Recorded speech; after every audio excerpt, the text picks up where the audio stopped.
Hi, my friends. Dorothy here, professional astrologer. Thank you for being a member of this platform. If you're on Patreon or YouTube, both are membership platforms, and I thank you. Let's get started. I started pulling up the charts for today, for this week's forecast. And the week we're going to talk about right now is August 25th through August 31st. So get your Llewellyn book out, use that as your note taking if you want, but and when I started pulling the charts up, why can't I hear myself very well? It's good to hear yourself. There we go. That way I don't strain my voice. Um, what's important? We just have the new moon. I'll be loading this before the new moon on the 23rd.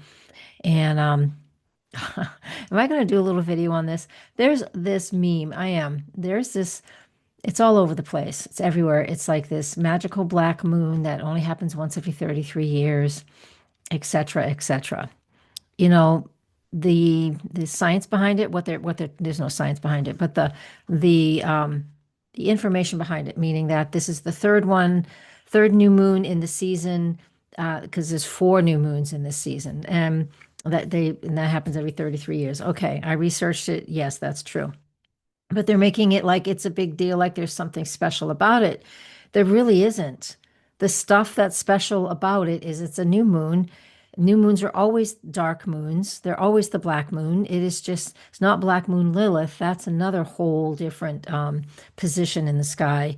But the moon is always dark at the end of the balsamic phase and in the new moon phase. So we have about 24 hours where the moon is always, always dark. So they're just making a big deal out of it. It is it's nothing any different than what that black moon usually is. Okay. I might do a separate video about it, but I don't know. It doesn't matter. I mean, it matters and it doesn't matter. It's those kind of memes and that kind of sensationalizing things that everybody wants to get a hold of, and if it helps people get attention to astrology, that's perfectly fine. I'm all on board with that. But what I'm not on board with is like they're just sensationalizing something that is just it does not need to be sensationalized. It just doesn't. And I'm an old timer. I get annoyed by stuff like that. Can you tell? Yeah, can you tell? I can.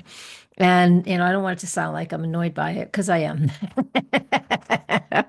It's so true because it means nothing, but it gets a lot of attention. So maybe I will make a short video about that, title it so that can get attention because, YouTube and Facebook and Instagram is kind of a snooze fest these days. So you guys, your support is really help me keeping my head above water, and I appreciate that. So what I wanted to let's be done with that piece. It's wonderful. It's a fabulous new moon. There's a lot of stress with that new moon. Go back and listen to the last forecast. And I also have the new moon forecast out. And don't forget, I have a website that has a really in-depth blog on it as well. And so you want to go there. Here's my website. Click on blog. Pop-up window is going to come up if you're not a member, even if you are a member. There's no fee to be a member of the website. You just get notifications when I put new things on the blog. So if you're not getting my newsletter, just X out of it though. If you're on your mobile device, you might have to scroll just a little to find the X, but it's there. Here's the new moon forecast. It is a 6-minute read. It's only got 133 views, even though I send it to 2,000 people in my newsletter list. That's the way it goes. There gives you get a lot of insight with this blog. Okay, so you can it gives you ways to work with what's going on with this forecast with that new moon. And I know you've got plenty of things, but this new moon has the sun in the new moon makes that yod aspect with Saturn and Neptune and Pluto, and this whole forecast tells you about it, gives you journal prompts and how to go from there. So let me just X out. I just want you to know that there's that yod. That's part of what the new moon is and this forecast. So go back and read that. And I actually opened these charts up by mistake. So here's the 24th, still the new moon day early in the morning. And that's the sun square Uranus. Here's the sun quincunx Neptune, the sun quincunx Pluto. And let's get to now. Okay. And so this forecast is August 25th through the 31st. So all of that, 2, 3 minutes of everyday stuff, which is really important. And I have a new, it's free, a new series. I just started, 2 videos will be out um, on demystifying some of the astrology here and why it works for some people and not for others. So go check that out too. Gosh, you guys got a lot to go check out. I hope you do.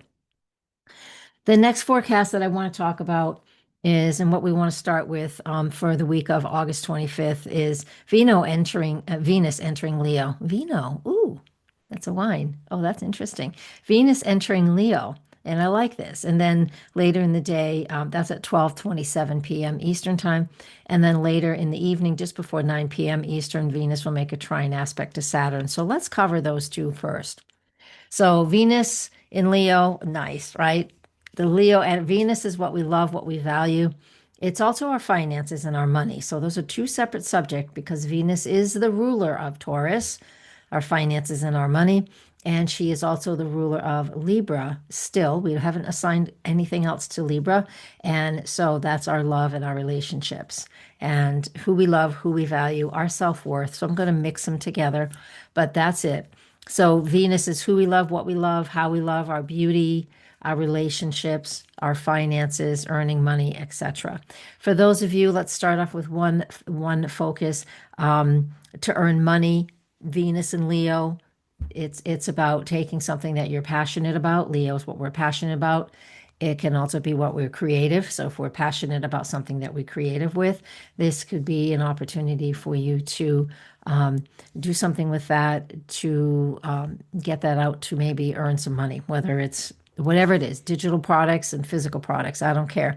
Whatever you are creative about and love and you're passionate about, this may be an opportunity here for us over the next 3 weeks while it moves through Leo to express that and to even earn some money doing it. Now, we also have with the moon with Venus in Leo, and it's about the relationships. And we're encouraged to love like wholeheartedly when Venus is in the sign of Leo, and we love, what we desire, what our hearts desire. It's just so important, and so we can feel more passionate, romantic. Some people will call it romance. I call it passion. I think there's a fine line between the two. One's hotter than the other, right? You get my drift.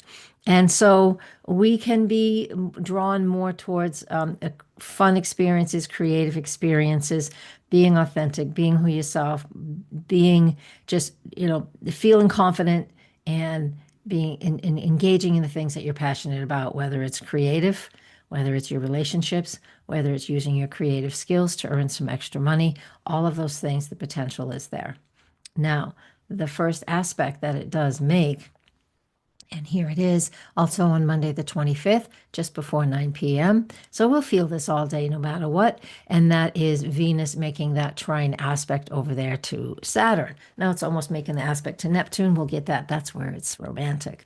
We'll get to that in a minute for the next day. But Venus and Leo trine Saturn and Aries, this can help us to they will slow us down. It's a nice, honestly, Venus and Leo it can be like a really hot, like a sparkler. When you light a sparkler, you have a regular flame, and then you take that regular flame and you light one of those, 4th of July sparklers, wicked hot, right? Yeah, sorry, New Englander, wicked hot. And it's just the Saturn transit, the Saturn aspect that Venus is connected to as she enters Leo cools that down a little bit so we don't burn out really fast. So I actually like this. It just slows us down because that Venus and Leo can like fire off really fast. And let's enjoy our romance. Let's enjoy our passions. Let's enjoy the things that we're doing and, don't burn out really fast with it. So if you've been working on a creative project or a financial project, the aspect with Saturn, because they're both fire energy, the Leo and Aries. Venus is in Leo, Saturn's in Aries, fire. It slows things down, but it burns nice and warm, nice and hot, but not over hot. And it gives you like some really nice coals, coals in a fire. It gives you nice coals that can stay and glow for a long time. So Saturn, so you won't burn out fast. It'll light the fire. The Venus and Leo will light the fire of what we desire and what we're passionate about in all those categories. You pick one or all of them, I don't care. Your personal in how this interacts with your own personal chart will decipher for you. Is it about finances? Is it about just being creative? Is it about a romance? What you love, who you love? Who knows? You'll know. I don't know. Discover what that is. Slow us down, gives us that opportunity to feel like we can accomplish something. Yeah, Saturn is very helpful here. Very helpful. A lot of people can't stand Saturn because it's such a restrictive planet. The energy of it is restrictive, and it is, but it serves a purpose in a lot of ways too. It's our structure, our foundations. It's your bones, right? If you didn't have your bones, you'd just be a bag of skin on the ground, but then you wouldn't be because Saturn also rules the skin because it contains us. It's our structure, and it's what can contain us too, among many other things. That's Venus in Leo and Venus trine Saturn all on one day, August 25th. And we're in a new moon phase, so we have an opportunity here to really initiate some things and grow. As we have those days moving through the Venus and Leo and the Sun, the aspects between that create the yod, the aspects are over, even though they're still showing up here. They're separating aspects. You can see that. Here's a little astrology lesson. You can see that in the astrology. The sun making its connection to the Neptune and Pluto says S. That means they're separating aspects, so they're over. Their intensity is done. We're just dealing with the after effects, okay? So that's nice when those are done while we're having the exact aspect between Saturn and Venus. Perfect. Next day on Tuesday, the 26th, you're going to see we have two other planetary aspects. Venus is the hot subject this week, apparently. Venus in Leo will sextile Uranus in Gemini, and that is Tuesday, just before 5 p.m. Eastern. And then she will make then she makes the exact trine aspect to Neptune at 6:18 p.m. Eastern. So let's cover those two next. Just got my notes here, my notes that I wrote. I'm going to read them. Venus in Leo sextile Uranus in Gemini. So they're not the same element. Sextiles are not the same element, but they're going to be the same polarity. Polarity yin, which is receptive, feminine, if you will, and yang, which is expressive and outgoing. The air signs and the fire signs are yang, more masculine, more assertive. So the sextile, so they cooperate because they're the same polarity, and but they are definitely different energies. So this aspect can bring anything connecting to Uranus is, let me tell you. It's like this burst of spontaneity can show up, Uranus and Gemini. This new fresh relationship out of the blue, or just you've turned a corner in a relationship in whatever direction you want it to go. It's usually pretty easy. Honestly, it's not a difficult aspect, but it gives us a chance to have those aha moments or those moments of clarity, again, when it comes to either relationships, to finances, to the things that we love and the things that we're passionate about. Yeah, because that Uranus in Gemini is fabulous for new ideas, breaking up the monotony, breaking up things that just are consistently boring, right? Who is boring? It's boring. All of some things, and it can break that up. So that's a wonderful thing. So that can open our mind and just we can experiment with new ideas, new solutions, get a new direction, be curious, open your heart, be open to new ideas. That's the sextile aspect between Venus and Uranus. It's real simple. It can slip by without us even, recognizing it's there. So don't let that happen. Step into it, man. You've got a heads up. And then Venus makes the exact trine aspect to Neptune. Here it is at 6:18 p.m. on the 26th. And let's find it in the chart. Here's Venus. She's still in aspect with Saturn, but it's a separating aspect. You can see that. It says 1S01. What's going on over there? Okay. So I saw movement out my window. I'm a nosy neighbor, apparently. I just called myself out. Oh, I didn't mean to. Neptune. Venus trine Neptune. I can't believe I did that. That's so funny. I call myself out on something. Just Amazon delivering something to the neighbors. Who cares? The point is, let's talk about Neptune trying Venus trying Neptune. I really threw myself off on that one.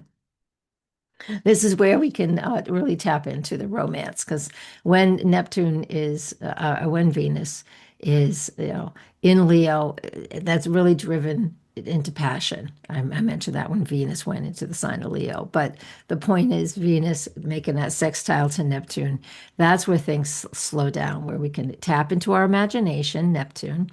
We can tap into what we feel, our heartfelt feelings. This is the softer side of romance, right? Even though Neptune's in Aries, it's still Neptune. And so we have that, the inner feelings and the inner muse, if you will, where we can stop, take action if we want to, especially when it comes to navigating how you feel in a relationship. That Venus and Leo is hot and fiery, and or how you feel about the creative endeavors that are on your plate, or trusting your instincts when it comes to any risky, but anything you might consider risky financially. Venus and Leo, I guess I'll talk about that right now too, because Venus and Leo can be, we might, depending on your chart, you might feel like you want to go gambling. Have a budget. Just go do you, and if you want to go do it, it could be good fortune for you. Venus and Leo can do that for some people. I'm not telling you individually to do it because I don't know your charts. But if you're feeling that you might want to have a budget, have fun. I have a friend that is really lucky in lottery, and I would tell them to go do that because I know how it impacts their chart. Yeah. Next. That's what that is. Okay. Moving on to the 27th. Let's look at Wednesday, the 27th. We have Venus opposite Pluto. Yeah, we're going to have a couple days with no aspects. I didn't put any basic charts up for that. Venus opposite Pluto. Now, this is when things can start to get intense. Because look at, we have so many planets at early signs. The sun is moving away because it's starting to move past the number 4. But we have a lot of planets under 5 degrees as far as this chart goes, and the last week, and it just means there's a lot of fresh new beginnings. Okay, yeah. So when Venus is opposite Pluto now, that's a fixed opposition. So there's some awareness that is going to come to our awareness. There is something that we are aware of that shows up with Pluto and Venus in an opposition. It is, do I have the power that I need? The power dynamic, who's in charge? Some people don't pay attention to those things, just pick a relationship and just, somebody that you're always comfortable with and just see, it's like, oh, who tends to be in charge here all the time? And you can just pay attention to that because that's the Venus Pluto opposition with, powerful, strong people who are, really standing in their own authenticity. That happens. This transit in relationships, though, if you wanted to go to a shadowy side of that, before we go to the other side of this, it is about being powerful and standing in your own strength and your own authenticity, because this aspect can bring up old wounds, can bring up jealousy, anything that's hidden beneath the surface. It's a quick, fast aspect. Venus is moving quickly, so it only lasts for a couple of days. And this is the peak of it, which is, again, it's like at 2 a.m. on Wednesday, the 27th of August. And so I'm going to tell you the 24th, the 25th, 26th is when you're feeling it. And by the time we get to the 27th and you wake up on that day, you might have a whole new way of seeing a situation, a relationship, something like that. Because this is a very powerful, transformative opportunity for some people if it's activating things in your chart. And we do see it in the sky around us. We do see it. We'll see a lot of people, like if we were looking at whatever you focus on, whether it's our national situation or or the state or global, but there should be a big financial situation going on this day or the day before, 26, 27. Venus Pluto has a lot to do with what money I have, what money I don't have, what assets do I have, what resources are available to me, and you get to see what that is. Personal chart readings are different, so reach out if you haven't had a session in the last 6 months, because it's always good to see me every 6 months. Just keeps things more up to date. Uh, Next, on the 28th, and this is at 8:09 p.m. Eastern Time, Thursday, the 28th, Uranus in Gemini, sextiles Neptune in Aries. This has been kind of going on for a while. There's a bunch of sextiles between these outer planets, Pluto to Saturn, Neptune, and Saturn, Neptune over to Uranus. Right now, Venus is part of this whole configuration. But these sextiles aren't hard, but this sextile blends like innovation with imagination. Innovation is the Uranus and Gemini, and the imagination is and steps individually we can take forward. That's Neptune and Aries. And with Neptune retrograde in Aries, we have an opportunity to really feel inspired and really feel like just find some time for those visionary moments, right?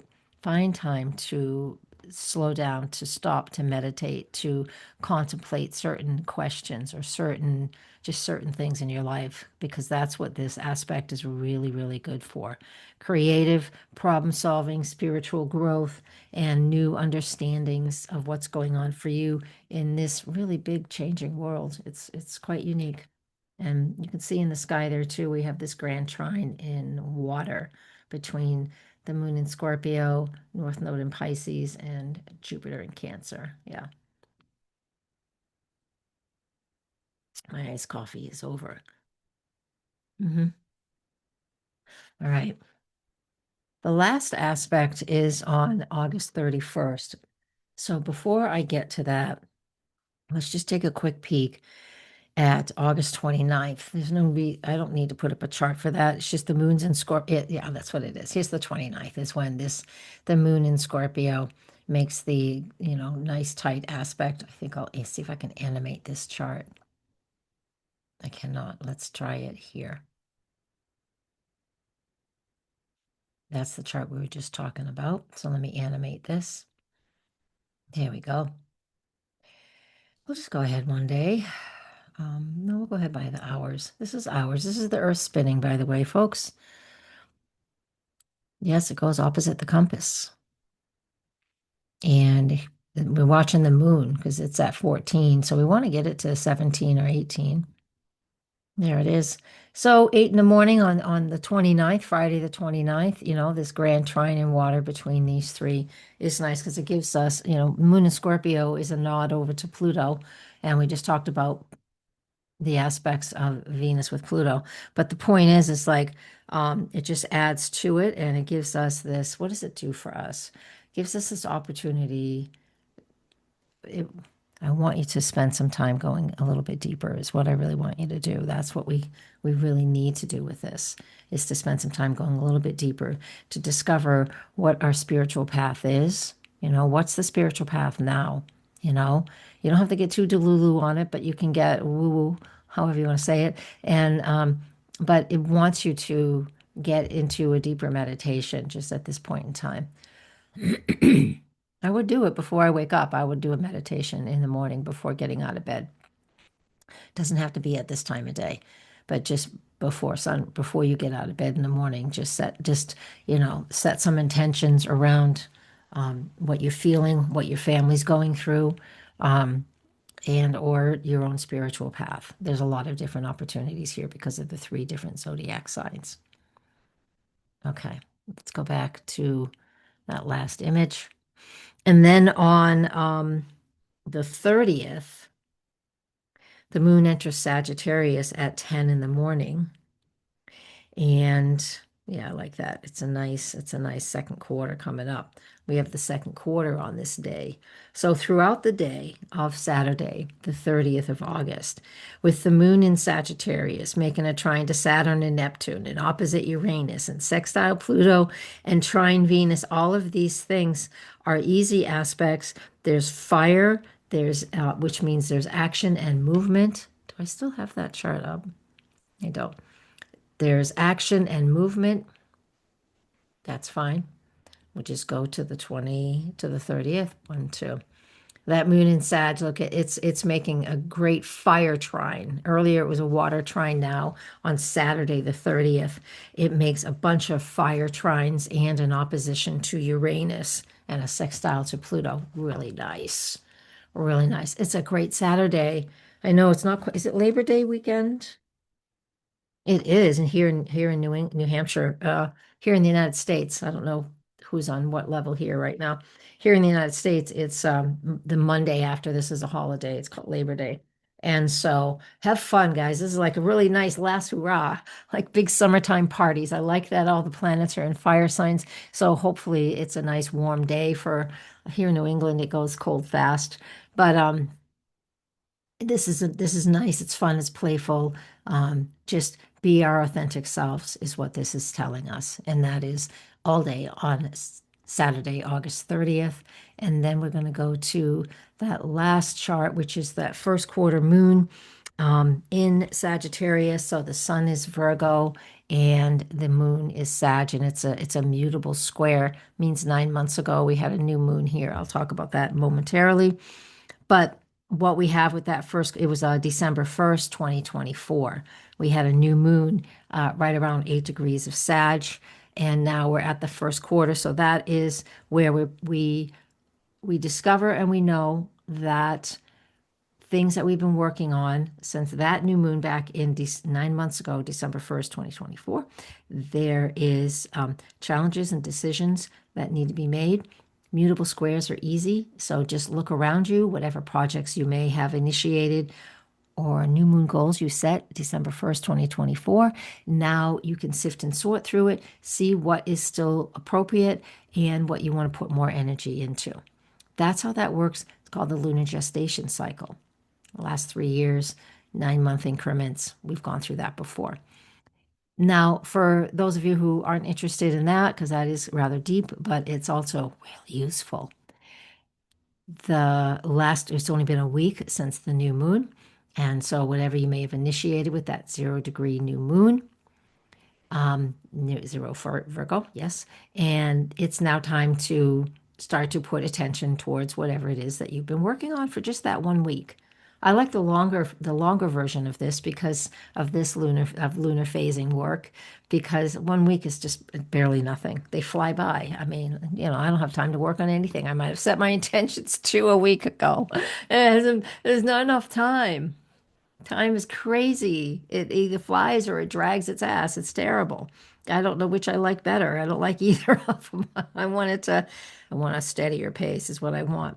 So take those new moon intentions either from a week ago, August 23rd, and look at what's going on with them and move through that and put things aside that aren't, that was too much. I gave myself too many things to do and work towards it. The 9-month lunar gestation cycle, which started December 1st, 2024, that one you can really dig into because you've had 9 months to look at what's working and what isn't. Sag has a lot to do with classes and learning and educating yourself too, and learning to be as authentic as possible, speaking your truth. Yeah, but doing it with integrity. So this is a great time to check in with what your goals are, align with your truth, and not be so busy with just busy work, okay? Make adjustments where they need to be made. And this is Sunday, August 31st. This is at 2:30 in the morning, so that's okay. You'll feel it the day before. You'll feel it on that day as well. And coming up on the 1st, I don't have September 1st up, but September 1st is Labor Day for the United States. And on that day, we'll just touch on this really quick. I'll do more next week with this one. But we have Saturn moving back into the sign of Pisces. Yeah. So we're gonna learn a little more about boundaries again. Damn it. boundaries, emotional security, our spiritual discipline. That retrograde is, it's going to give us these opportunities to process unfinished business, stuff like that. It's just yeah. So, so from September 1st to, I got the dates here, February 14th, 2026, Saturn will be in Pisces. It won't be retrograde that whole time, but it'll be in Pisces that whole time. So we're going to have, what's that? That's all of September, October, November, December, January, and half of February, 5.5 months with it back in Pisces again, giving us a chance to just discover our boundaries and processes and, all of that stuff I'll go into next week because it's part of next week's forecast. Thank you so much, everybody. Appreciate you. Blessings. Namaste.